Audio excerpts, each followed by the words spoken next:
Nossos irmãos, eu estou aqui no celular, mas estou com a tela do computador aqui na TV, aqui eu estou olhando. Até agora a gente tem 24 pessoas já. E a gente está aqui só para poder dizer, Ana, irmã Ângela Machado, Camille, Carla Graziele, irmão Carlos Fernando, Cris, minha esposa, Derival, a irmã Érica, a irmã Judete, Gisele, o Girlane, Jorginho, Kika, Larissa Problemática, irmão Lucas, nosso mais novo irmão, novo decidido lá de Rafael Jambeiro, a irmã Luzinete, que vai dar a graça também apresentar um dos temas dos estudos para a gente lá direto de Rafael Jambeiro aqui para os irmãos da sede.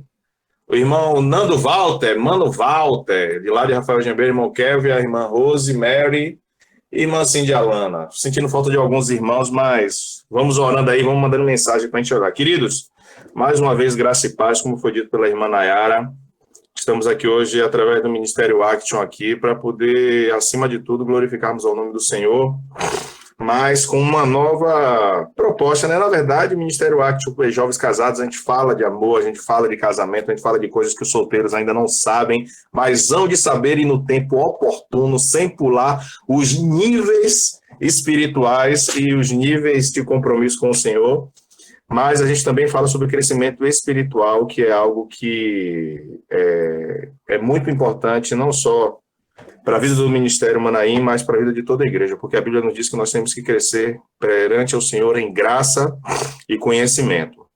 E como Nayara falou, e a gente começou aqui em casa, a gente orando a Deus e pedindo a direção, escolhemos fazer o estudo bíblico, e era semelhante a um estudo onde a gente fazia no seminário, que lá no seminário era considerado como escola da palavra, que era o estudo de um livro, a gente estudava o livro todo, depois um livro da Bíblia, e depois a gente pegava um livro de um autor, um teólogo, sobre esse livro da Bíblia, lia todo aquele livro, relia novamente esse livro da Bíblia, até que todo o livro ele ficasse em nossa cabeça. Por que isso, Sérgio? Eu tenho que decorar tudo? Você tem que decorar. Porque você tem que se apresentar como obreiro aprovado, que maneja bem a palavra da verdade, até para que você não seja pego por vento de doutrina, que é o que muito acontece conosco. Muito, muito. Se você hoje for ver a proliferação de igrejas, alguns irmãos dão glória a Deus, graças a Deus, porque o evangelho está sendo expandido, mas uma preocupação que tanto o pastor Jorge, como eu, como a liderança da igreja a gente tem, é de que forma esse evangelho está sendo expandido. O evangelho está crescendo ou ele está inchando?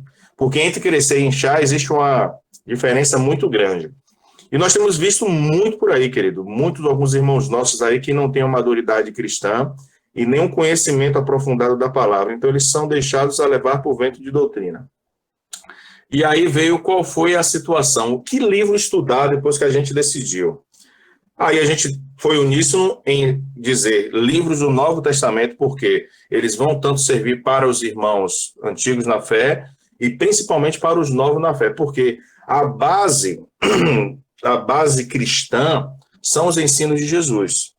Claro que toda a Bíblia, ela é a palavra de Deus, ela não contém a palavra de Deus, ela é a palavra de Deus. E, acima de tudo, ela é inerrante, não há erro na Bíblia. A Bíblia não se contradiz, muito pelo contrário. A própria Bíblia explica a Bíblia. Então, para que a gente pudesse crescer em graça e conhecimento e dar oportunidade aos irmãos que ainda não tiveram o privilégio de ler um livro inteiro, a gente decidiu que seria no Novo Testamento. E entre o Novo Testamento, qual livro? Dentro dos 4 evangelhos, porque fala sobre a vida de Jesus, sobre o ministério de Jesus. E aí veio a situação. Dentro dos 4 evangelhos, qual o livro que a gente vai iniciar? E aí a gente lembrou que o pastor Jorge ele gosta muito e pede que todo o estudo ele comece através do livro de João. Porque também, na minha opinião, entre os 4 evangelhos, queridos, é um dos livros mais importantes dos 4 evangelhos, porque ele é diferenciado. Nenhum dos 4 evangelhos, em que pese eles sejam sinóticos que nós falamos, o que são sinóticos, eles trazem a mesma história de um ponto de vista diferente e sem discordância desse ponto de vista. É como se tivesse eu, Nayara, Paloma, Antônio e Fábio presenciando a mesma cena, mas da mesma cena algo vai impactar cada um de nós de uma forma diferente. É o que aconteceu com os apóstolos. Vocês podem ver que os 4 evangelhos falam da mesma história, mas em determinadas circunstâncias os evangelhos para cada autor, para cada apóstolo, para cada evangelista, ou na verdade para cada evangelista, melhor dizendo, ele se atentou mais a uma situação, ele se atentou mais a um fato. Então, queridos, a gente vai iniciar o estudo do Evangelho de João seguindo este livro aqui, ó, Estudo do Evangelho de João. E aqui embaixo tem Ferramentas que Edificam a Vida. A gente vai trabalhar com esse livro e que esse livro ele está dividido, estudando só o Evangelho de João, em 45 estudos, só para você poder ver quão grande, quão valioso é esse evangelho. São 45 estudos que o autor, que é Mário Alvarenga, ele conseguiu extrair do Evangelho de João. E hoje, a gente não vai começar com nenhum dos estudos, mas a gente vai começar com o prólogo.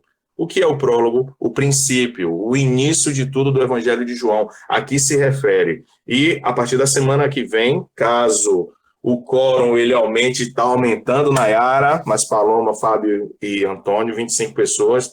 Talvez a gente não consiga fazer como foi o primeiro desejo, de 15 em 15 dias. Se possível, toda semana. E pelas informações, pelas mensagens que os irmãos passaram, eu acredito que o direcionamento de Deus ele foi exato em tudo isso, porque se tem uma coisa que o verdadeiro discípulo ele quer, é aprender mais sobre o seu Senhor. Porque não existe, queridos, o servo que sirva sem conhecer o seu Senhor. Então, a todo tempo, nós temos que conhecer a Jesus, temos que conhecer a sua história, temos que conhecer o ministério de Jesus, porque a partir do momento que nós conhecemos mais ao Senhor, nós nos apaixonamos mais por Ele. E quem é apaixonado sabe disso. Quando você ama alguém, você quer entregar a sua vida. Você quer servir Ele na plenitude de toda a sua vida. Você quer doar a sua vida. Ah, Sérgio, mas Jesus, eu vou te falar todos os dias, você tem que falar muito mais, você tem que saber o que Jesus quer, você tem que entender qual foi o motivo de Jesus vir aqui. E João, ele vai começar por isso. Mas antes de tudo, vamos orar, querido. Eu sei que já oramos. Vamos orar, abra logo sua Bíblia aí no Evangelho segundo João e Gênesis também, porque hoje o prólogo de João, o primeiro capítulo, ele é um paralelo de Gênesis capítulo 1. Vamos orar? Santo Deus e Pai, louvado e exaltado seja o teu nome. Pai, em nome de Jesus. Estamos aqui reunidos como igreja, as nossas congregações, todas aqui unidas, para aprendermos, Senhor, mais um pouco do Senhor. Pai, clamamos que o teu Santo Espírito nos visite neste momento, abre o nosso entendimento, toma cativa, Pai, toda a nossa mente, para que possamos estar focados em tudo aquilo que o Senhor quer falar aos nossos corações. Meu Deus, seja com cada irmão neste momento. E que possamos aprender mais do Senhor e sairmos mais apaixonados pelo Senhor. É o que nós oramos e te agradecemos desde já. Amém. Amém? Queridos, vamos lá. João capítulo 1, a gente vai fazer a leitura, todo o prólogo, o início do livro de João, ele está no capítulo 1, do verso 1 ao verso 18. Mas, por enquanto, a gente vai ler do 1 até o verso 13, que é o que interessa essa primeira parte para a gente, que diz: No princípio era o Verbo, e o Verbo estava com Deus, e o Verbo era Deus. Ele estava no princípio com Deus. Todas as coisas foram feitas por intermédio dele, e sem ele, nada do que foi feito se fez. A vida estava nele, e a vida era a luz dos homens. A luz resplandece nas trevas, e as trevas não prevalecem contra ela. Houve um homem enviado por Deus, cujo nome era João. Este veio como testemunha para que testificasse a respeito da luz, a fim de que todos virem a crer por intermédio dele. Ele não era luz, mas veio para que testificasse da luz, a saber, a verdadeira luz que, vinda ao mundo, ilumina todo homem. O Verbo estava no mundo. O mundo não foi feito por intermédio dele, mas o Verbo estava no mundo. O mundo não foi feito por intermédio dele, mas o mundo não o conheceu. O mundo foi feito por intermédio dele, mas o mundo não o conheceu. Já ia começar a falar uma heresia aqui. Foi feito. Veio para o que era seu e os seus não o receberam. Mas a todos quantos o receberam, deu-lhes o poder de serem feitos filhos de Deus, a saber, aos que creem no seu nome, os quais não nasceram de sangue, nem da vontade da carne, nem da vontade do homem, mas de Deus. Amém? Vamos parar por aí. Queridos, existem 2 livros na Bíblia que começam com no princípio. Abra o áudio aí e diga aqui se você tem a revelação de Deus aí, se você sabe quais são os 2 livros que começam com a frase no princípio, e diga aí Se vocês têm essa revelação. João e Gênesis. Olha, quem foi que falou isso aí? Foi Lari. Ah, foi Lari, você está junto com Lari? O que é que está acontecendo aí? Não estou entendendo aí. Bom saber. Queridos, os dois livros da Bíblia que começam no princípio é Gênesis e o Evangelho de João. Mas, Sérgio, esse no princípio é a mesma coisa? Não, é diferente. Misericórdia, vem a heresia. Então, anota a heresia aí que a gente vai falar para você me entregar ao pastor Jorge. Não é a mesma coisa, queridos. E para você entender, primeiro eu tenho que falar contigo outra situação. Querido, Jesus, existe uma série de livros que, se você tiver dinheiro, você compra. A série chama-se assim, Vendo Cristo no Novo Testamento. De que maneira o Senhor Jesus ele se apresenta no Novo Testamento, e cada livro do Novo Testamento fala sobre Jesus de uma forma, o ponto-chave. Mas vamos aqui agora falar sobre os 4 evangelhos. A gente tem Mateus, Marcos, Lucas e João, os 4 evangelhos. Sinóticos que falam da vida de Jesus, do ministério de Jesus, de um ponto de vista diferente, porque os autores observaram as circunstâncias, como a gente falou, de um ponto de vista diferente. Mateus, querido, significa oferta de Deus. É o evangelho que foi escrito para os judeus. O evangelho de Mateus, ele foi escrito para os judeus. Ah, Sérgio, então eu não devo ler? Você deve ler, porque é a palavra de Deus, mas o foco central foi para os judeus.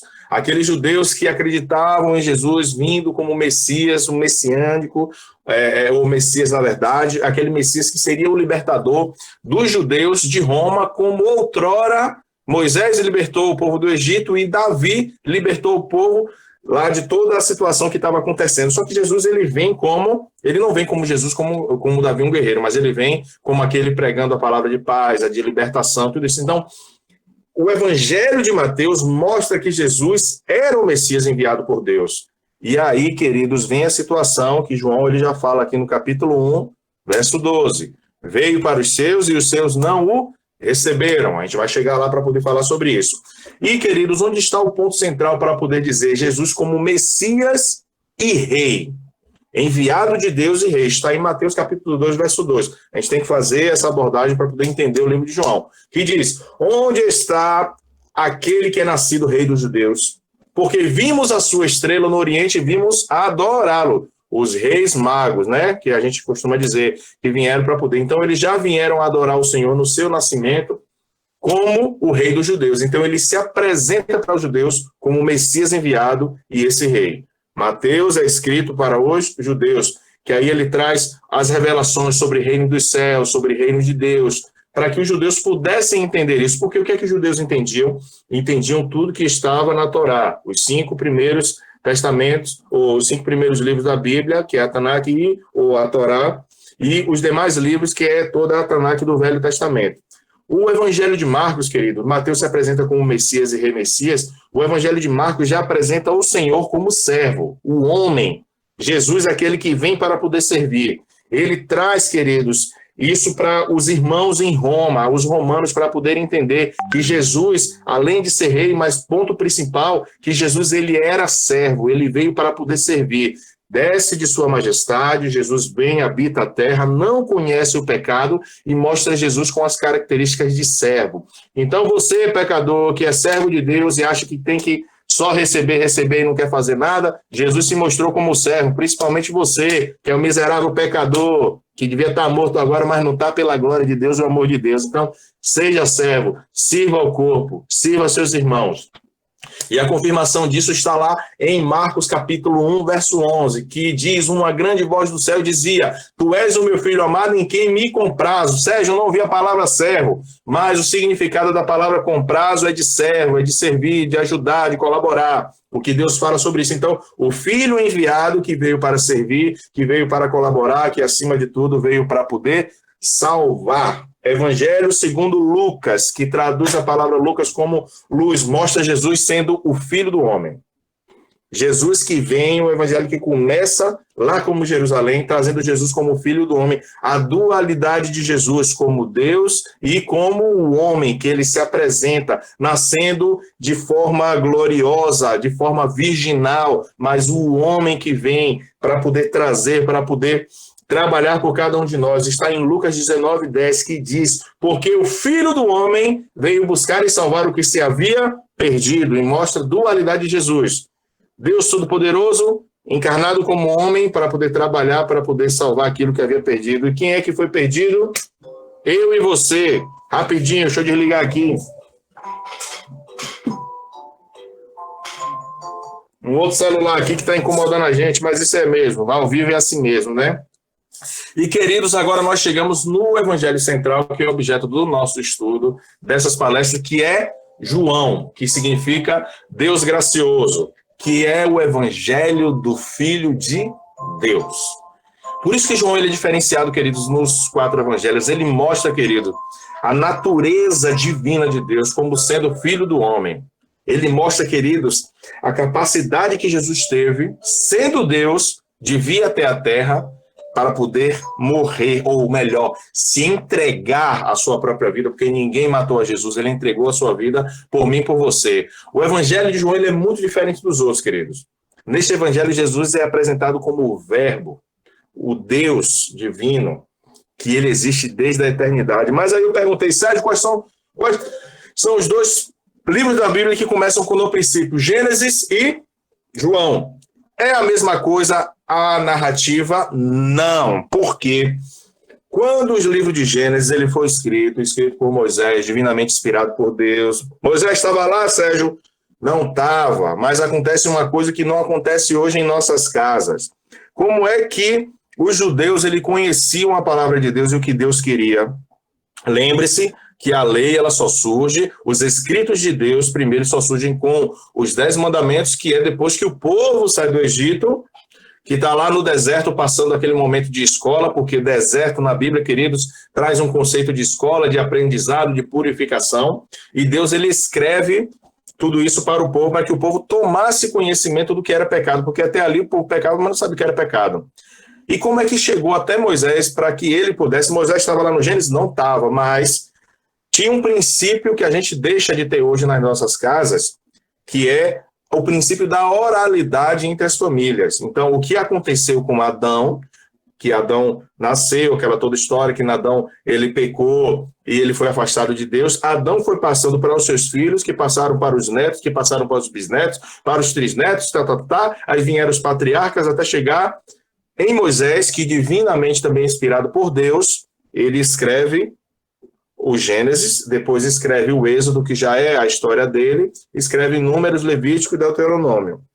E aí, amados, o no princípio que está em Gênesis, diferente do verso 1 de João, é no princípio, vamos lá, senão não vai ter graça. A gente está com a Bíblia na mão, vamos ler lá, né? Abra aí, Gênesis capítulo 1, até para você voltar a ter aquela velha prática de ler Bíblia que está esquecendo há um tempão, essa semana que talvez você não tenha nem apego na coitada. Vamos lá.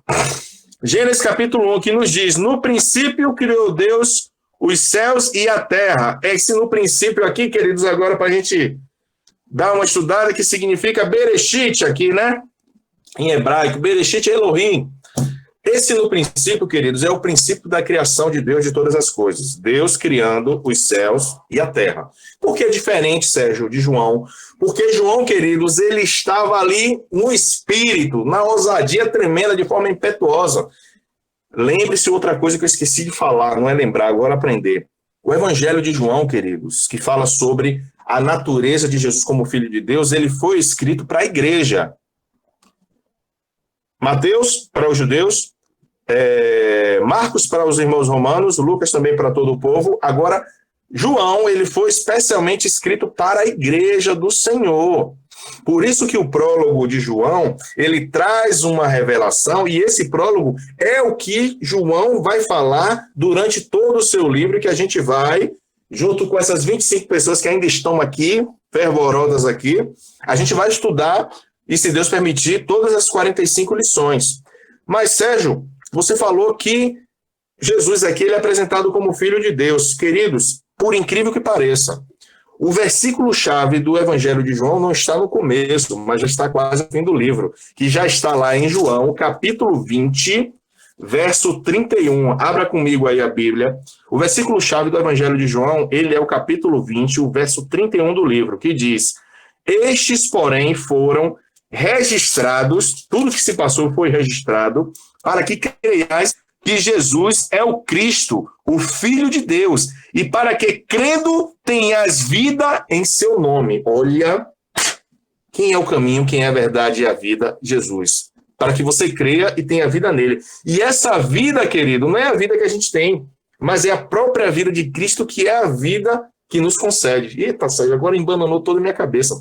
A nossa vida, que foi pelo sopro divino, que foi uma vida que foi quebrada, separada de Deus, por conta do pecado, ela é restituída para nós através do sacrifício de Cristo, que é a própria vida que nos traz. E aí, quem é que lembra o tema que Fábio, ele preparou aí o slide e lançou para a gente hoje, desse estudo de hoje? Quem é que lembra aí? Me diga aí, para a gente ver se o pessoal está lendo, Fábio. Fábio jogou um bannerzinho aí, tinha um tema aí. Qual é esse tema aí do estudo de hoje?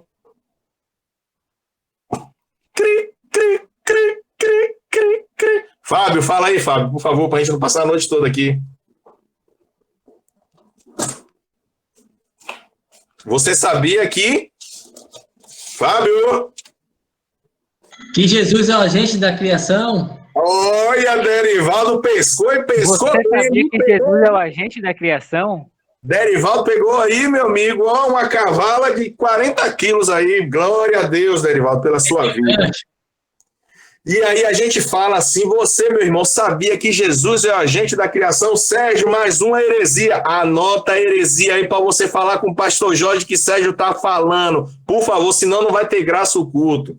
Queridos, e aí a gente, como falou no início, a gente tem que fazer um paralelo de João capítulo 1 com Gênesis capítulo 1. Vamos lá? No princípio era o Verbo, e o Verbo estava com Deus, e o Verbo era Deus. Não quero que Nayara fale, eu não quero que os meninos também do Acto, que eu já falei sobre isso. Quem é bom aí, em português, em gramática, me explique qual o sentido do verbo na oração. E não é a oração, ô Senhor Jesus, é a oração, a frase. Qual o sentido do verbo na oração? Me diga aí, pelo amor de Jeová, para a gente sair daqui hoje.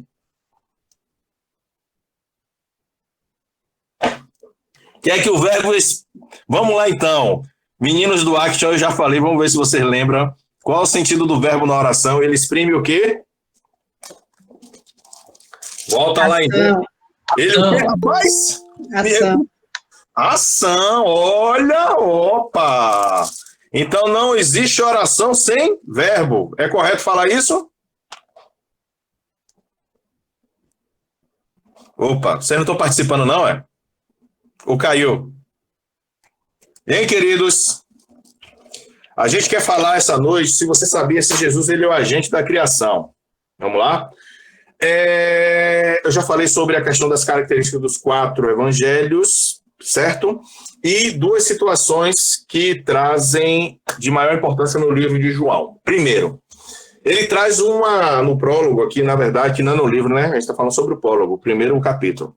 Esse prólogo ele traz 2 situações aqui que de suma importância e preste atenção nisso. Primeiro, ele vai trazer uma explanação histórica do que João, sobre a questão do evangelho, de Gênesis até chegar na vida dos crentes ali em Cristo, até o Senhor. Que essa primeira explanação histórica, ela está do verso 1 até o verso 13. No princípio, criou Deus... No princípio, era o verbo, e o verbo estava com Deus, e o verbo era Deus. Queridos, no original, essa palavra verbo, ela é logos, certo? E logos traz a tradução de palavra.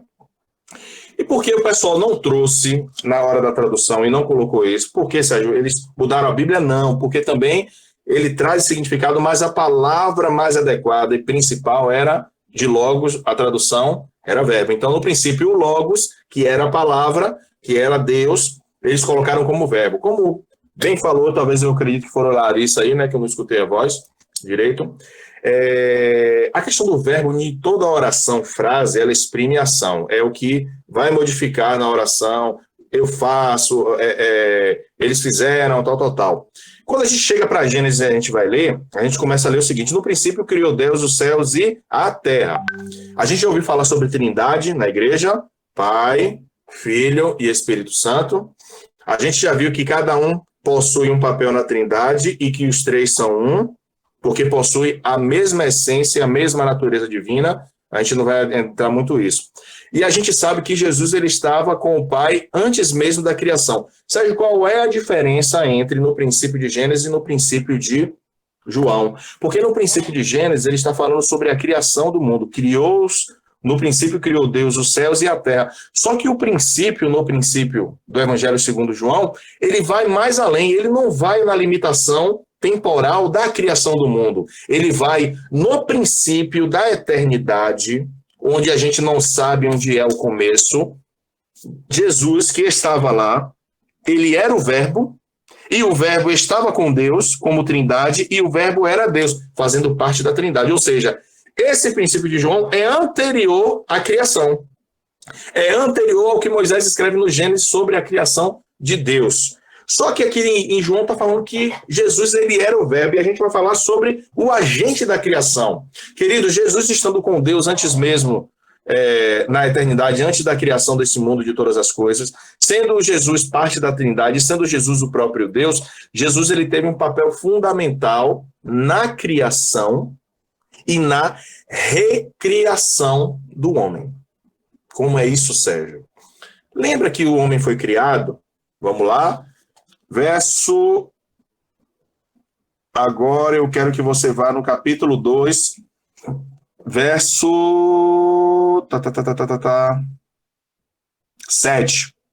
Então formou o Senhor Deus o homem do pó da terra e lhe soprou nas narinas o fôlego de vida, e o homem passou a ser alma vivente. Criou os céus, criou a terra, criou tudo isso, chegou no homem. Jesus ele estava, queridos, no momento da criação de todas as coisas e no momento da recriação de todas as coisas. Por quê, Sérgio? Porque todas as coisas foram criadas e por conta do pecado do homem, a Bíblia fala que toda a natureza ela padece, toda a natureza ela geme.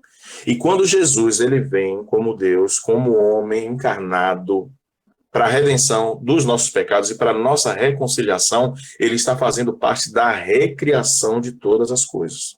Começando pelo homem, pela justificação do homem, pelo perdão dos pecados do homem. Então você lá e você aqui agora, você foi objeto da natureza e da, como é que eu vou trazer, da ação do Senhor Jesus. Quando em Gênesis fala, no princípio criou Deus a terra, porém estava sem forma e vazia. E havia trevas sobre a face do abismo, e o Espírito de Deus pairava sobre as águas. E disse Deus, queridos, Deus ele é criador de todas as coisas, amém? Você vai dar um amém aí dentro de casa, sim. Só que Deus disse o seguinte, haja luz, e a Bíblia diz que houve luz. Se Deus determinou, alguém teve a ação de produzir tudo isso. E a gente está vendo em João que o verbo que gramaticalmente ele exprime a ação era Jesus. E se Deus ele determina que haja uma ação, quem produz a ação? O verbo. E quem é o verbo? Jesus. Portanto, quando Deus determinou que fossem criadas todas as coisas, quem estava criando naquele momento ali era o próprio Senhor Jesus, que já estava com o Pai antes mesmo da criação em toda a Trindade.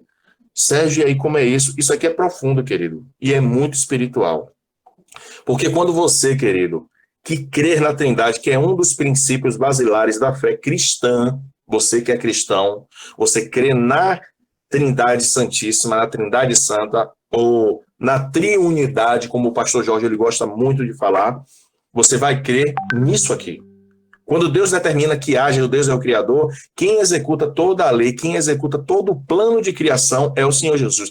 A prova disso é que ele mesmo, sabendo da grandeza dessa criação, sabendo das características dessa criação, ele vem à terra em forma humana e se doa em sacrifício por perdão dos seus pecados, porque ele ama cada um de nós e ele não quer ver a sua criação, que ele não quer que a sua criação seja perdida.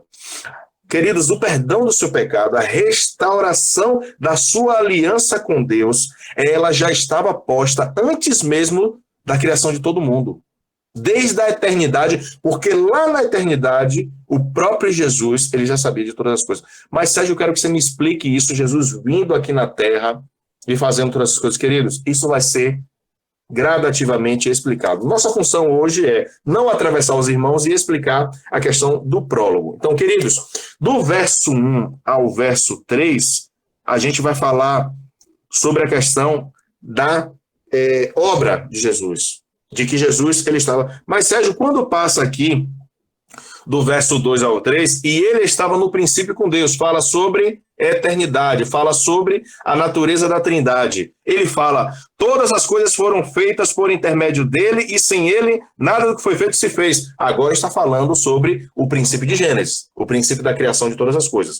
O verso 1, que é o princípio do verbo da eternidade, é diferente de Gênesis capítulo 1, que é diferente desse verso 3, que narra Gênesis capítulo 1, se repetindo. Queridos, são os dois livros que falam sobre criação, que falam sobre recriação. Criação sobre Gênesis e a recriação, trazendo Jesus como Filho de Deus, para que a igreja tenha conhecimento disso. Então, João está narrando essa história para a igreja, e ele vai narrar até chegar que ele veio para os seus e os seus não os receberam. Capítulo 1, verso 12, e todos quantos receberam deles o poder de serem feitos filho de Deus. Depois disso aqui, a partir do verso 13 até o 18, vai trazer a revelação do crente. Você que é crente, você vai entender através dessa revelação por que essa história foi contada. Porque João, ele fez questão de trazer tudo isso aqui. E note, querido, João, ele era o apóstolo amado. E se você até hoje não prestou atenção e não entendeu, o evangelho de João não é João Batista que escreveu, é João, o apóstolo amado, aquele que Jesus amava. Jesus amou tanto João que ele deu duas oportunidades magníficas, grandes oportunidades para João, que é falar sobre o início do ministério de Jesus, que é o alfa, Jesus sendo o alfa, com o início do seu ministério, e falar sobre o fechamento do ministério de Jesus através da revelação, que é o ômega, quando ele escreve Apocalipse, além das suas 3 epístolas, a primeira, segunda e terceira epístola de João. Certo? Mas vamos lá. Falando sobre, querido, a história do Evangelho. João e o Evangelho de João, ele foi escrito no primeiro século, entre 69 e 90 depois de Cristo, depois que o Senhor Jesus, ele ressuscitou, foi assunto ao céu. E esse evangelho, ele traz uma natureza espiritual tão grande que só poderia, em que pese não está dizendo, não consta aqui, querido, eu, João, escrevi esse livro. Mas por que é dado a João a autoria? Porque existe algumas partículas que ele fala em terceira pessoa, ele nunca em primeira pessoa, que a gente identifica João. Identifica que só poderia ter sido uma pessoa íntima do Senhor que teve presenciado os fatos, a grandeza dos fatos, como João presenciou.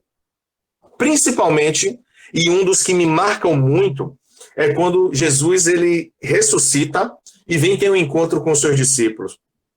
Que, como é que acontece? No capítulo 20, 21, Pedro está pescando, está com o Tiago lá pescando. Os outros discípulos estão pescando, todo mundo, depois que Jesus morreu, achou que acabou o ministério, o pastor saiu, as ovelhas se dispersaram, e Jesus volta para poder falar, ei, joga lá do outro lado. No início, quando Jesus teve os encontros, e isso me marca, a gente vai ver isso lá na frente.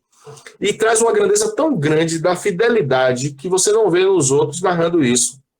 Esse cunho espiritual desse reencontro de Jesus, olha novamente, a criação de Jesus, quando ele chama todos os apóstolos, e ele começa a criar a sua teia de pessoas que iam propagar a sua palavra.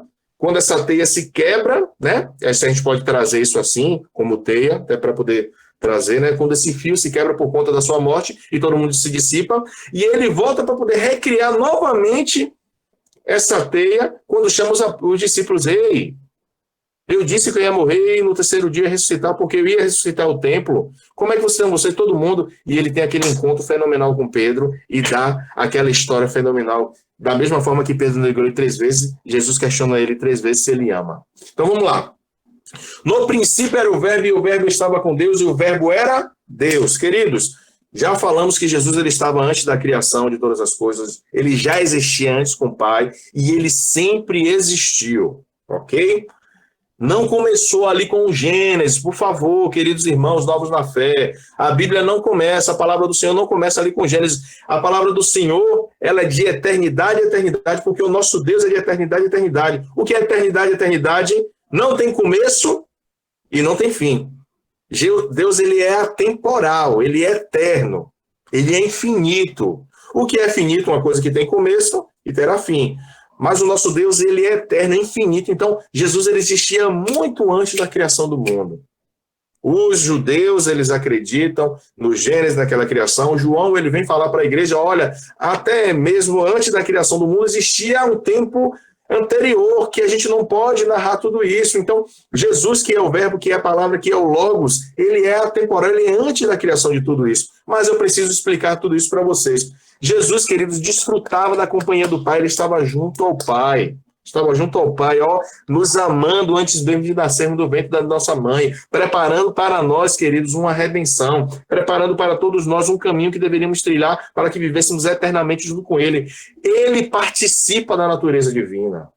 Queridos, deixa eu dizer algo para você. Amor de mãe é bom, não é? Mãe, ela muitas vezes se sacrifica por nós. Mas só quem pode dar a vida em remissão dos pecados de pessoas que nós não conhecemos é só aquele que deu a vida.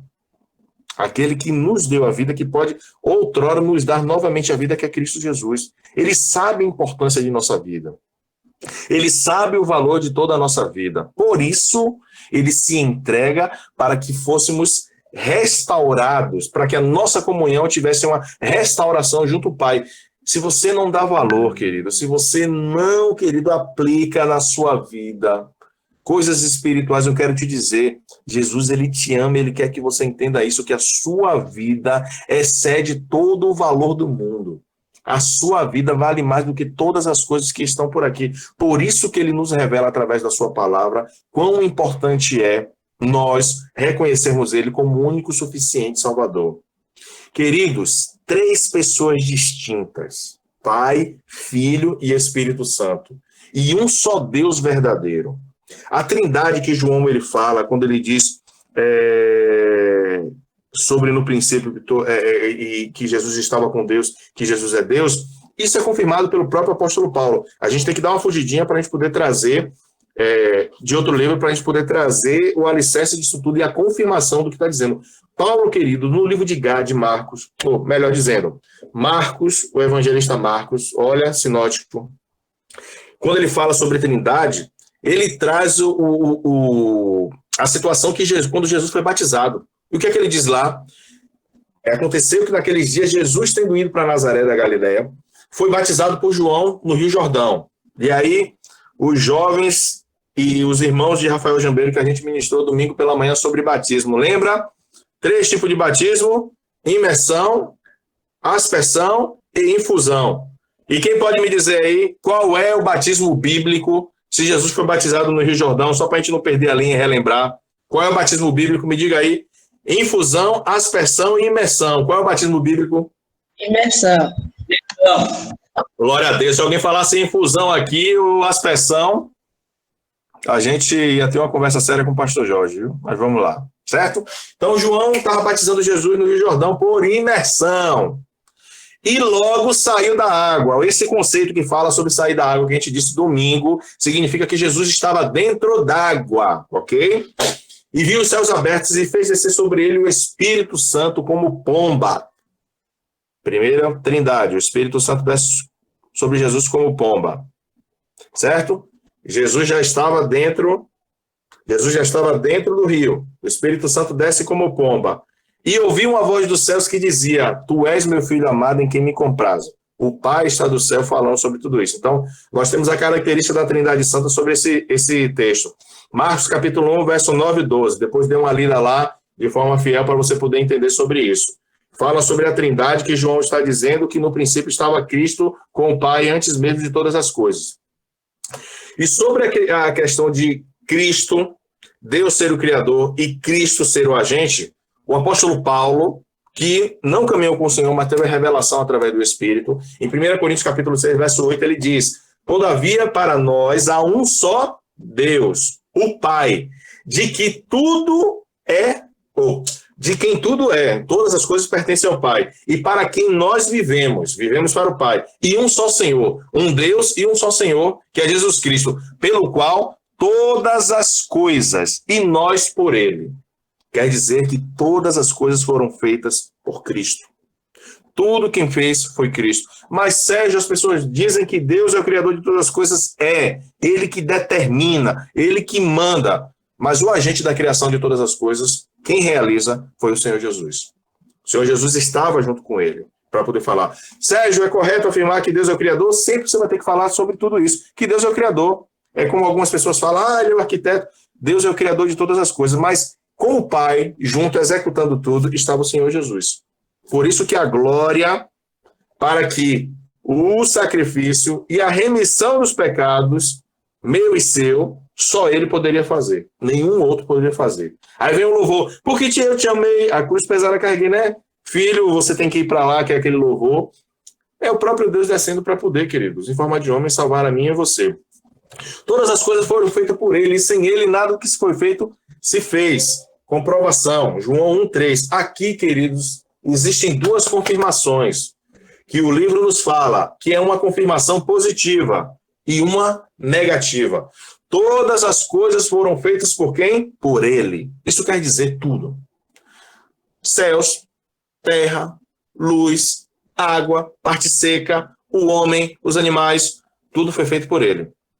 E a questão da afirmação negativa é, se não houvesse Jesus, se Jesus ele não existisse, nada teria sido feito. Querido, isso traz um peso espiritual para a gente de uma forma tremenda. Sabe o que quer dizer? Se Jesus ele não existisse, eu e você, a gente não estaria conversando aqui agora. Sabe por quê? A gente não teria perdão dos nossos pecados. Ou melhor, nós não teríamos sido nem criados, porque tudo foi feito por Ele. Se Jesus não existisse, eu não teria conhecido minha esposa, eu não teria tido filhos, eu não teria conhecido nenhum de vocês, porque nenhum de nós seria criado. Então, Jesus, querido, na sua vida, ele tem que ser a primazia de todas as coisas, porque você foi criado por meio dele e para ele. Então, cada um que está aqui já é um crente no Senhor Jesus, já é uma pessoa que já foi lavada e remida. Mas nós temos um pai, temos uma tia, temos um irmão que ainda não conhece a grandeza e o poder dessa palavra, em saber que eles pertencem ao Senhor Jesus, porque por meio de Jesus eles foram criados. Sabe quando você compra uma casa? É minha. Mais especial isso quando constrói. Eu construí uma casa, eu construí minha casa, a casa é minha. Imagina como Jesus fala de você para o Pai. Jesus está agora, nesse momento, assentado no trono ao lado do Pai, intercedendo por mim e por você. A palavra fala sobre isso. E aí, será que você não fica curioso pensando o que é que o Senhor Jesus está falando ao Pai? De mim, de você? Está falando ali, ó. Nosso. Nossa. Pertence a nós. Ainda que ele esteja separado, a aliança esteja quebrada por conta do pecado, eles pertencem a nós. Mas precisam reconhecer em relação a isso. E aí, queridos, Colossenses, Paulo falando aos Colossenses sobre essa questão, ele diz, porque nele foram criadas, preste atenção, Colossenses capítulo 1, verso 16, porque neles foram criadas todas as coisas, que há nos céus e na terra, visíveis e invisíveis, sejam tronos, sejam dominações, sejam principados, sejam potestades, tudo foi criado por ele e para ele. O que é isso que quer dizer, Sérgio? Todas as classes dos anjos, tronos aqui são anjos, dominações são anjos, principados anjos, potestades anjos, tudo foi criado por ele e para ele, seja no céu, seja na terra. Sérgio, e o mal foi criado por Jesus? Já foi feita essa pergunta várias vezes, né? Em relação a isso, se tudo foi criado por ele. E aí, a gente vai responder trazendo aquela historinha, sabe de quem? De Albert Einstein, não sei se vocês já leram sobre isso. Existia um professor, deixa eu tomar aqui um caneco aqui, copo vermelho hoje em homenagem ao Manaém, que o nome do Manaém é vermelho, viu? Existia um professor de uma faculdade em 1900 que questionou questionou a um aluno se Deus criou o mal. E disse que o aluno, na hora que o professor perguntou assim, Deus existe porque ele criou o mal. O aluno ficou calado, o outro levantou a mão. Aí o outro falou bem assim, professor, existe o frio? E aí todo mundo sente frio. O professor falou, existe? Ele falou, não, é equivocado, não existe frio. Frio é o resultado da ausência de calor. Porque só o calor pode ser estudado porque o calor tem força por conta disso, tal. E aí perguntou bem assim, professor, existe a escuridão? Professor, claro que existe. Ele falou não, porque a escuridão não é objeto de estudo, a única coisa que é objeto de estudo é a luz. E a escuridão é a ausência de luz. Até mesmo porque, se um raio de luz passar no meio da escuridão, a gente vai enxergar até onde a luz alcança e a luz para. Aí ele, beleza, aí começou a perguntar e tudo. Aí ele chegou e perguntou ao professor, existe o mal, professor? Claro, esse é o tema do debate que a gente está tendo aqui agora. Ele falou, não, professor, não existe o mal. Existe a ausência de bem. Existe a ausência de Deus na vida da pessoa. Quando a pessoa não tem Deus, ele manifesta o mal que está. Então, o mal é o resultado da ausência do bem. Porque quando há Deus no coração das pessoas, quando há o bem, não existe, não subsiste ao mal. A mesma coisa está aqui. Deus criou o mal? Não, Deus criou o bem. Mas quando as pessoas, querida, deixam de praticar o bem, quando as pessoas deixam de ter Cristo, a Deus, como centro de sua vida, ele começa a emergir o que é o oposto do bem, que é o mal, que é uma criação inerente, que é um desenvolvimento das criaturas de Deus. Por exemplo, Satanás foi feito mal? Não foi feito. Mas ele recebeu a mesma coisa que eu e você recebemos, que é o livre-arbítrio. Então, começou a germinar no coração dele a maldade, a vaidade, o querer ser igual a Deus, tomar o lugar de Deus. E Deus não tinha visto isso? Tinha. Porque lembra que a gente falou que Deus ele tem duas vontades, a permissiva e a plena? A plena é que todo mundo seja salvo e a permissiva é que você seja resultado das suas ações. Que o que acontece com você seja oportunizado por conta das suas decisões. Deus permitiu que Satanás se eivasse, que Satanás manifestasse, maquinasse a maldade no seu coração. E foi lá, vamos ver até onde é que vai dar. Satanás faz campanha, agrega uma terça parte entre eles, os decididos pelo lado de Satanás e os que foram omissos, nem por Deus, nem por Satanás. Isso é um estudo teológico. E Deus fala, beleza, já maquinou a maldade no seu coração, já conheceu o que é o mal, sai daqui. Pronto, Satanás foi banido e a terça parte dos anjos junto com ele. Mesma coisa foi o homem. Deus criou o homem com livre-arbítrio, poder de decisão. Eu decido o que eu queria estudar, eu decidi casar com a minha esposa, decidimos ter filhos, decidi se eu construiria uma casa, eu compraria uma casa pronta. Tudo isso eu decidi porque é inerente a mim. Eu decidi, queridos, seguir a Jesus. Eu tomei a minha decisão. Ah, Sérgio, mas a teologia que prega que a graça do Senhor é irresistível, Paulo diz, aquilo que eu quero fazer eu não faço, mas aquilo que eu não quero fazer, esse mal eu faço. É a questão do poder de decisão. Então, o Senhor está à porta, o Senhor está perante a você. Nós decidimos se aceitamos ou não aceitamos o Senhor, porque pode ter muita gente com o coração duro que está indo há 300 mil anos na igreja, mas não toma a sua decisão, não quer servir ao Senhor Jesus, ou acha que pode estar servindo a Jesus e servindo ao mundo ao mesmo tempo. Não pode, querido, não pode. Cristo fez todas as coisas, mas ele fez na perfeição. Ele anelou quando fez todas as coisas. Ele fez para que tudo fosse concatenado, para que tudo tivesse uma engrenagem perfeita. Mas a decisão do homem em comer do fruto proibido, fruto da revelação do bem e do mal, fez com que toda essa engrenagem de comunhão ela se partisse. E o elo que quebrou a engrenagem da comunhão é o próprio Senhor Jesus que volta para que toda a engrenagem ela seja perfeita. Ele volta para que essa comunhão ela seja perfeita com o Pai. Ele criou todas as coisas, a desobediência quebrou. Mas ele, como criador de todas as coisas, sabendo como poderia consertar aquilo que ele criou, ele vem novamente e recria novamente essa comunhão entre Deus e o Pai. Por isso, Jesus ele é o agente da criação e da recriação em nossas vidas. O que foi perdido, o que foi quebrado, Jesus ele reconstituiu de forma, queridos, fiel ao que tinha sido construído. O seu sacrifício é a reconstrução da nossa aliança com Deus. Aquilo que o Senhor Jesus estava sendo parte da Trindade, criando como perfeição, e por conta do engano e da decisão equivocada, foi quebrado, ele recriou novamente. Por isso, você crê que Jesus é o agente da criação e da recriação em nossas vidas? Se você não crê, querido, talvez a gente esteja anulando nesse momento o sacrifício de Cristo na cruz do Calvário. Talvez você esteja dizendo que o sacrifício de Cristo ele foi em vão, e não foi em vão. A cruz ela é o elo perfeito para que toda a engrenagem da comunhão com o Pai ela volte a funcionar. E Sérgio, porque a natureza ela não volta ao seu estado original? Calma, isso vai acontecer. Mas vai acontecer quando o dono da igreja, quando o criador de todas as coisas, o agente, ele retornar, quando o príncipe desse tempo que está tocando terror, queridos, ele for aprisionado, tudo isso vai voltar. Vai ser restaurado novamente aquela essência do Jardim do Éden. Tudo isso vai ser restaurado. Mas enquanto isso não acontece, vamos terminar esse prólogo que a gente começou?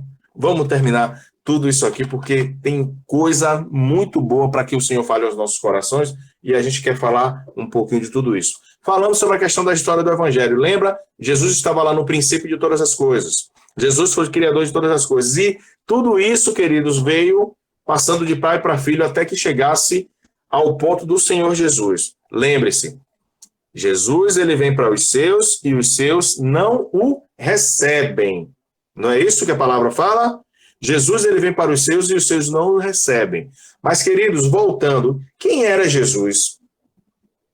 Sérgio, Jesus, segundo a palavra, ele era o verbo. Isso. Mas, acima de tudo, Jesus também, ele era a própria luz, como ele é a própria luz. Lembra que a gente falou daquele exemplo de Einstein que não existe escuridão, mas existe ausência de luz? Quando você vai lá em Gênesis capítulo 1, vamos lá? No verso 4, e viu Deus que a luz era boa, e fez separação entre a luz e as trevas. Olha, gente, Jesus, como o verbo, como o que estava no princípio de todas as coisas, como a vida estava nele, verso 4, e a vida era a luz dos homens. Engraçado, né? Que quando fala sobre luz em João, fala no verso 4, e quando fala sobre luz em Gênesis, também fala no verso 4. Coincidência? Não. Nada na Bíblia é coincidência. Deus sabe o que ele faz, tudo. E viu Deus que a luz era boa e fez separação entre a luz e as trevas. Verso 4 de capítulo 1 de João. A vida estava nele e a vida era a luz dos homens. Querido, até no início de todas as coisas do Gênesis, Deus ele já tinha preparado isso de forma poderosa. Deus viu que a luz era boa. O conceito de luz aqui, então, para a gente pode trazer que é bondade. Jesus, quando é a luz do mundo, que ele vem para este mundo, ele vem sendo bom. Ele vem na luz para poder dissipar todas as luzes, onde impera o pecado, onde impera a desobediência, onde impera a maldade, que escuridão é conceito de desobediência, pecado, de maldade. Jesus ele vem imperando como luz, que é o conceito de bondade, de misericórdia, de amor. E Deus viu que a luz era boa e fez separação entre a luz e a escuridão. Queridos, amados, não pode haver sociedade entre luz e trevas. Jamais. Não pode. Esse é o conceito de que não se pode servir a dois senhores. Ou há de amar a um e desagradar o outro. Não pode. Você que é crente, que a sua palavra é sim, sim, não, não. Você é um ser celestial, é um ser de luz, é um ser que foi lavado e remido pelo sangue de Jesus, para que seja luz e seja luz no meio das trevas, que dissipe as trevas, que dissipe toda a escuridão. Sérgio, eu não aguento mais, eu estou sofrendo na minha casa perseguição, seja luz. Sérgio, eu não aguento mais no meu trabalho, está sendo perseguição, seja luz. Não compactue com nada. Mas Sérgio, eu vou receber uma vantagem se eu botar meu nome lá e vamos pagar uma vantagem. Seja a luz. Porque Deus escolheu a luz e viu que a luz ela era boa. E João, quando fala sobre o Senhor Jesus, ele fala que Jesus é a luz e que Jesus ele é a vida. A vida estava nele e a vida era a luz dos homens. Quer dizer o seguinte, o caminho, a verdade e a vida é sobre aquele que é o único que pode restaurar e dar vida a todos nós.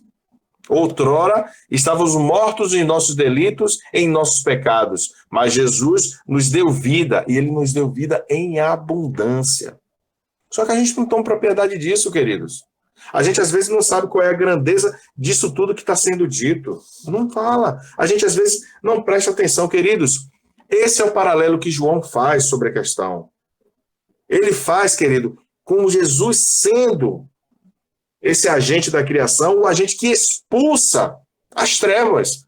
Quando foi criado a terra, que havia escuridão, que a luz ela foi colocada, foram expulsas as trevas. Isso significa que onde Jesus chega, onde um servo do Senhor chega, toda a treva ela dissipa, ela não fica. A mentira ela não fica, querido.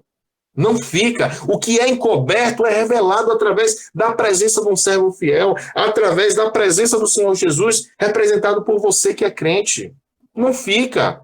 João ele quer trazer essa revelação para a igreja, quer dizer, queridos, outrora a gente pensava como judeu, claro que somos judeus e continuaremos sendo judeus, porque esperávamos o Messias, mas o Messias chega, a gente não entende, mas o Messias chegou, a igreja que foi constituída por aquela declaração de Pedro, quem disse que eu sou? Dizem que o Senhor é Elias, dizem que o Senhor é o Messias, dizem que o Senhor é Moisés, quem é? E vocês o que é que pensam? Pedro fala, tu és o Cristo, filho do Deus vivo.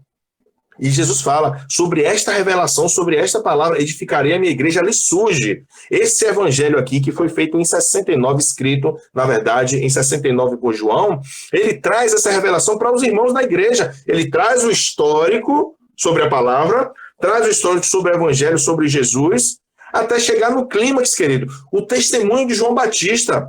João, ele vem, querido, trazendo um testemunho de que ele deveria anunciar o Senhor, de que ele deveria anunciar o Cordeiro Santo. Você sabe onde está essa profecia? Porque isso é uma profecia. Livro do profeta Isaías, capítulo 40, verso 3. Vamos lá, para a gente poder ler? Livro do profeta Isaías, capítulo 40, verso 3. Vamos lá, queridos. Estuda, a gente tem que dar umas anotadas aí, viu? Capítulo 40, verso 3. Vamos lá? Vós que clama no deserto, preparai o caminho do Senhor, endireitai-no no ermo, vereda ao nosso Senhor. João está aqui falando a mesma coisa, quando João testemunha sobre Cristo. Perguntaram, tu és o Elias, tu és o Messias? Tu és o novo Messias que vem nos libertar? João, não sou não. Capítulo 15, testemunho de João. Eu não sou o Messias. Eu sou aquele que está anunciando o Messias. Aquele que vem, que eu não sou digno nem de desamarrar as suas sandálias. Eu venho anunciar isso. E, querido, você tem que entender, existia várias situações que ligavam com João. Jesus e João, primeiro, eles eram primo. João era filho de Isabel e Jesus era filho de Maria. A Bíblia fala que quando as duas se encontraram, que os fetos se encontraram em cada barriga, as barrigas começaram a tremer. A glória de Deus estava em volta sobre aqueles fetos, sobre aqueles meninos. João Batista, ele foi constituído com Deus para pregoar os caminhos, para endireitar. Estou anunciando.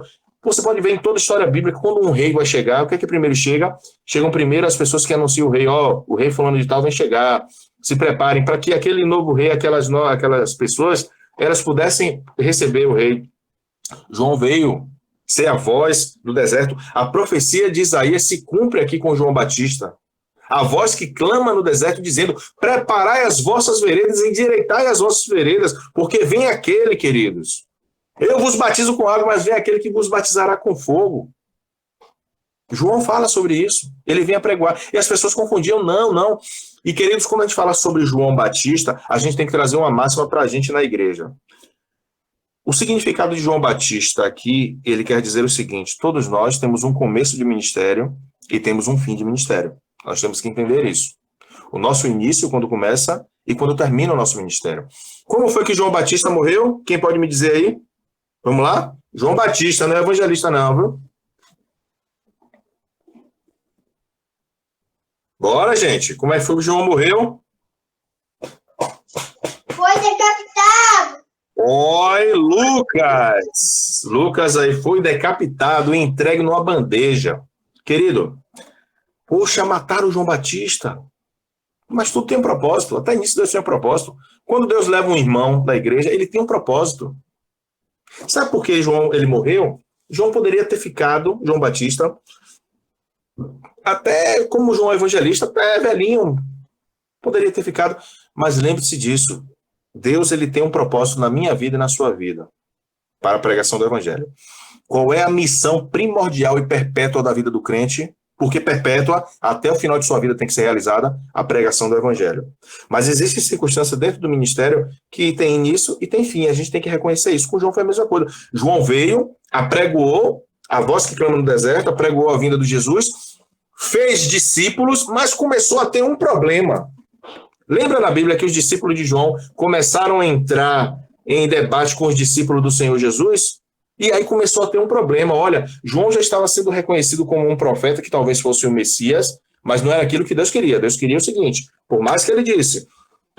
Verso 15. João testemunha a respeito dele, exclama, este é o que quem eu disse, o que vem depois de mim. Contudo, a primazia, porquanto já existia antes de mim. João está testemunhando que antes mesmo de ele nascer, Jesus já existia. E olha que João nasceu antes de Jesus, como sendo homem, porque Isabel concebeu primeiro, engravidou, e Jesus nasce depois de Maria. Só que quando ele fala essa revelação, que este vem antes de mim, João está profetizando sobre a eternidade de Cristo, que ele já existia antes de todas as coisas. Então, queridos, isso aqui é uma opinião minha. Uma opinião minha. João, ele nasce de uma relação humana entre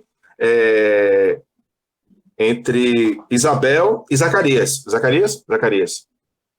Nasce de uma relação humana. Mas, queridos, Deus, de forma divina, tinha preparado João para o ministério dele, que era anunciar a vinda do Senhor Jesus. Quando o ministério de João começa a chocar com o ministério de Cristo, Deus chega e fala, epa, vamos dar uma parada aí. Não é isso que eu quero. João já está tendo discípulo, não é para ter esses discípulos. João já está tendo a glória como Messias, não é para ter a glória. Chegou a hora de acabar o ministério de João. João, você vai ter que sair de cena. E João sai de cena da forma como foi. É tanto, querido, que quando João é preso, ele glorifica. Que ele ouve dizer que chega Jesus, ele começa a glorificar.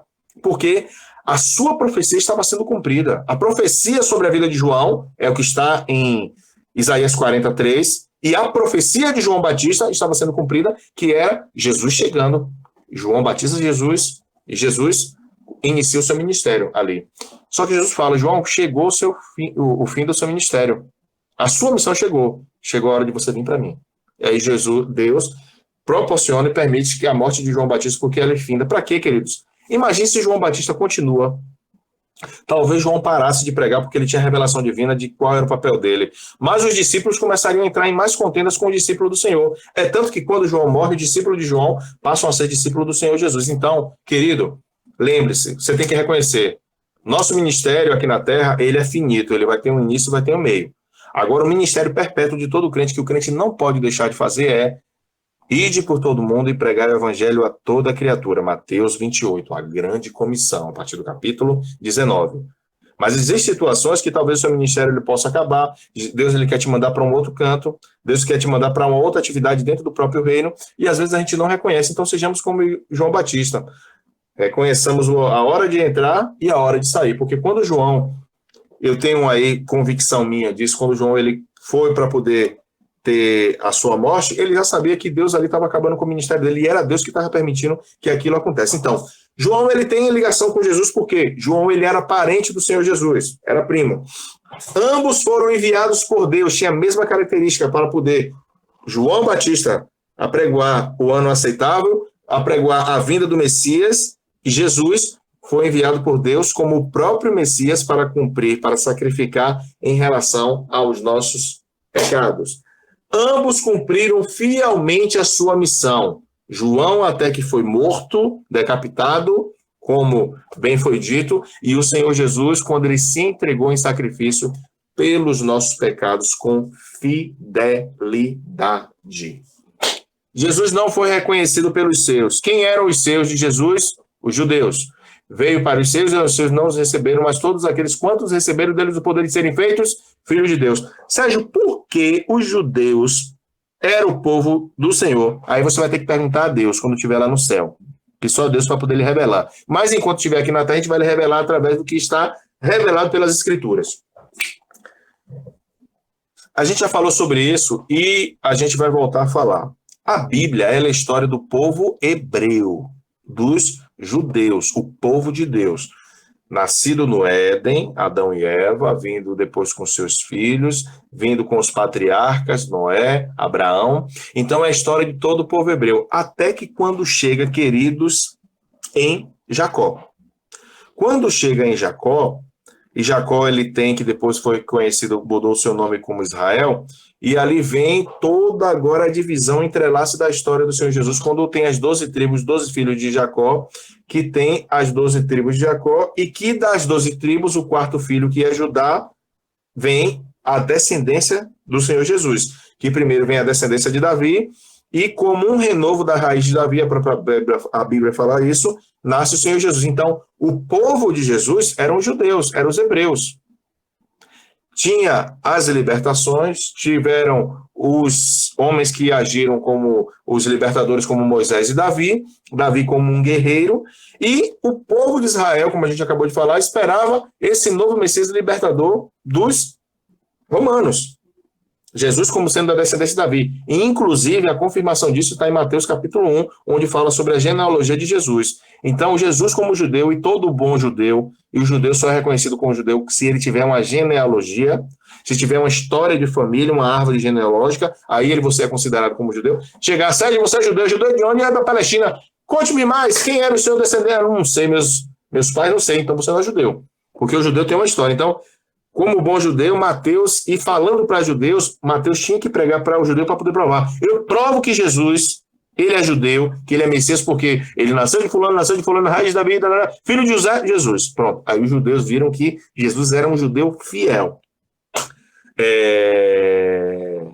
Só que quando Cristo vem, que vem para esses judeus, eles não reconhecem Jesus como o Messias. E aí, querido, que vem agora...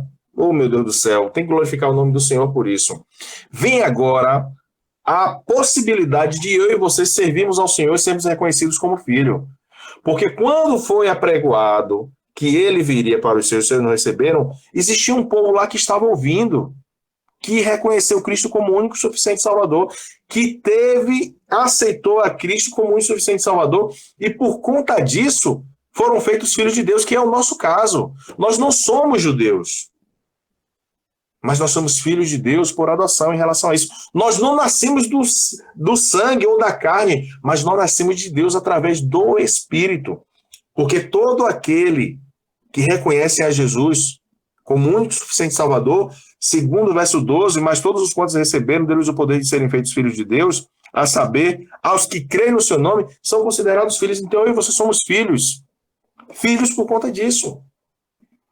Jesus vem para os seus não recebem, mas nós que não tínhamos nada a ver com essa vinda, nós recebemos. E aí, queridos, Pedro, ele toma isso aí. Pedro ainda servindo ao Senhor, sendo apóstolo, Pedro tinha esse pensamento que Cristo só veio para os judeus. Pedro pregava isso. Pedro fazia acepção de pessoas. Pedro não queria saber de um gentil fazendo culto a Elohim, a Jeová, que ele achava que só os judeus podiam ir. Aí o Senhor pega Pedro e fala, Pedro, pelo amor de Deus, pelo meu amor, na verdade, né, Pedro? Bota uma coisa na tua cabeça, rapaz. Eu não faço acepção de pessoas.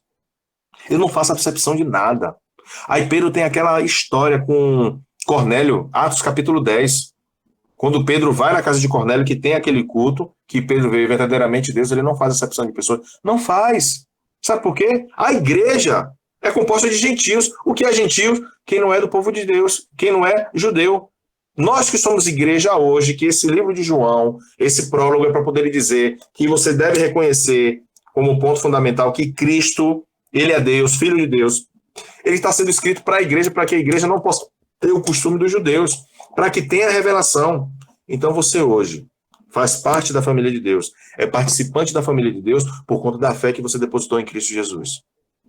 Você hoje está aqui, querido, porque Deus, ele lhe ama. E o motivo de estarmos aqui. João não restringe ninguém, muito pelo contrário. Ele diz que a família de Deus é muito grande, mas composta apenas das pessoas que creem. Então, queridos, essa é a história do Evangelho. Essa é a história, queridos, da revelação de Cristo em relação a história do evangelho, que vem da criação até aqui. Só que tem uma revelação, que é a resposta dos crentes. Quando eles escutaram isso, quem era da igreja? E lembrando, João, ele foi pastor na igreja de Éfeso, lembra? A igreja de Éfeso lá que foi constituída por Paulo, pela graça do Senhor. João, ele foi pastor lá dessa igreja depois. Então, quando ele começou a ver essa igreja, que ele traz essa revelação, ele começa a ter a escritura dos evangelhos. Depois que ele sai da igreja de Éfeso, lá na igreja de Éfeso, na verdade, ele é preso pelo imperador, e o imperador manda ele para a ilha de Patmos, onde ele tem revelação para poder escrever o Apocalipse. Então, ele tinha propriedade para poder escrever isso para as igrejas, para os gentios, para poder dizer, olha, Jesus veio para os judeus, mas os judeus não aceitaram, então vocês que são gentios aceitam isso. E vem a questão da resposta dos crentes, que a gente vai agora a partir do capítulo 14, verso 14. E o verbo se fez carne e habitou entre nós, cheio de graça e de verdade. E vimos a sua glória, glória do unigênito do Pai. Ele quer dizer, Cristo, que Jesus, como Filho de Deus, queridos, assumindo a natureza humana, só que sem pecado desde o seu nascimento, que ele não conheceu, ele se faz homem, trazendo a sua glória, glória acima de glória, como o Salvador das nossas vidas. Se a gente for analisar, a gente já falou sobre isso no Antigo Testamento, Deus, por algum período, ele pairava sobre a vida das pessoas, ele agia com o seu Espírito Santo sobre a vida de alguns homens, e homens foram movidos pelo Espírito Santo de Deus por determinado tempo, porque o Espírito Santo ele não habitava na vida da pessoa, diferente no Novo Testamento. Quando o Espírito Santo de Deus hoje ele habita dentro da sua vida e na minha vida, o que nos capacita, o que nos dá força, o que nos traz a revelação, a gente pode entender que essa glória, considerada também como bondade de Jesus, ela que brilhava anteriormente no tabernáculo por um pouco de tempo, hoje ela brilha dentro da sua vida. João, ele quer trazer isso aqui para você, que o unigênito Filho do Pai, ele abriu um caminho de glória para todos nós, para que a manifestação do Espírito de Deus não fosse apenas naquela arca, no tabernáculo, mas a glória de Deus, essa glória que excede toda a glória, essa bondade, ela possa se manifestar na tua vida. Ele queria dizer isso à igreja. Ele queria que a igreja entendesse isso. Aquela glória que estava lá no Antigo Testamento, hoje ela está dentro de você, pode ser manifesta por você. Só basta você querer, só basta você crer, só basta você buscar. A gente tem que buscar, a gente tem que entender isso. Querido, João diz, e vimos a glória, dando testemunho, fazendo parte desse testemunho junto com os demais discípulos. As pessoas puderam ver Cristo como a glória manifesta em carne, como a glória manifesta em homem. A glória que era manifesta no tabernáculo, lá em cima da arca, ela vem em forma humana e o sacrifício dele transfere para nós, para que essa glória de Deus ela seja manifestada na minha vida, na sua vida. É muita coisa, é muito rico. Queridos, vamos correr aqui, porque já estou passando do tempo para a gente poder finalizar, porque senão os irmãos aqui vão ficar chateados comigo, certo? João testemunha a respeito dele e exclama, este é o que vem e disse, o que vem depois de mim. Contudo, a primazia, porquanto já existia antes de mim. A gente falou sobre existir na eternidade. Porque todos nós temos recebido da sua plenitude e graça sobre graça, bondade sobre bondade também, favor imerecido sobre favor imerecido. Porque a lei foi dada por intermédio de Moisés, a graça e a verdade vieram por meio de Jesus Cristo. Ninguém jamais viu a Deus, o Deus unigênito, que está no seio do Pai e que o revelou. Queridos, finalizando isso aqui, João ele traz uma comparação para os judeus, porque o que é que acontece? Se existiu uma pessoa na história bíblica famosa e de um lugar de suma importância para os judeus, é Moisés. Moisés foi o homem que, além de ter liberto o povo, a figura de Cristo, lembre-se que a gente falou, o Antigo Testamento são sombras de tudo que aconteceria no Novo Testamento.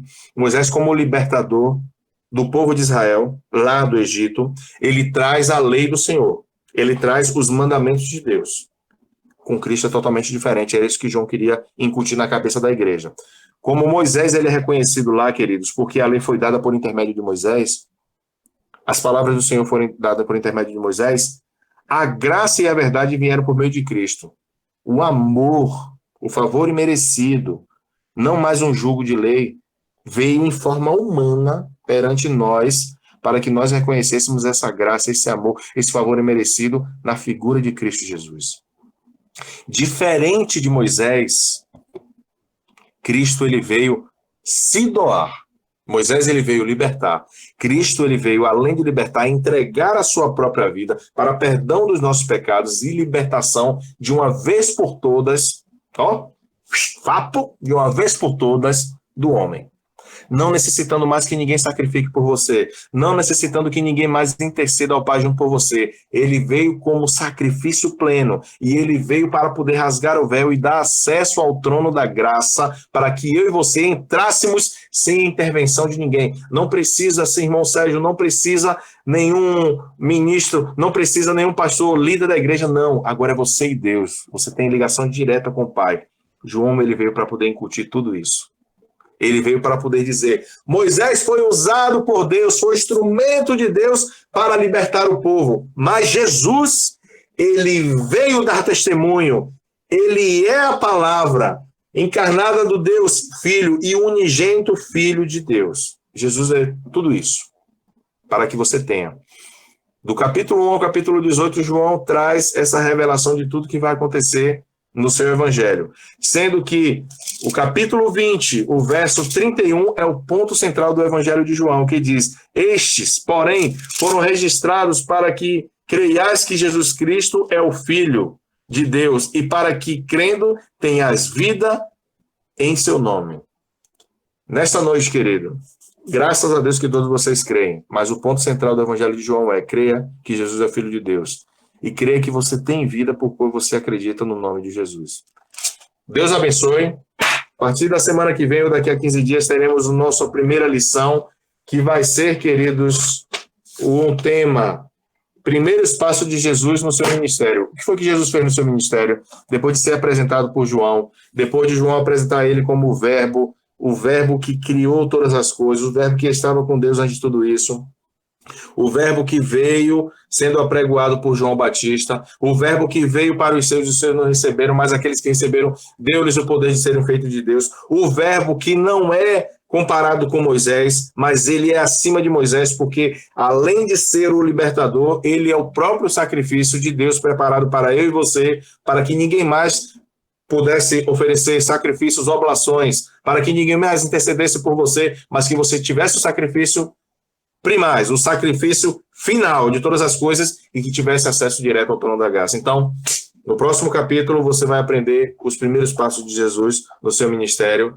depois de toda essa introdução, que isso aqui só foi apenas a introdução do Evangelho de João, e a gente vai discorrer crescendo em graça, em entendimento e amor pela palavra de Deus. Então, que Deus abençoe a todos nós, aos nossos irmãos das congregações, e fica contigo, Nayara e Fábio. Amém?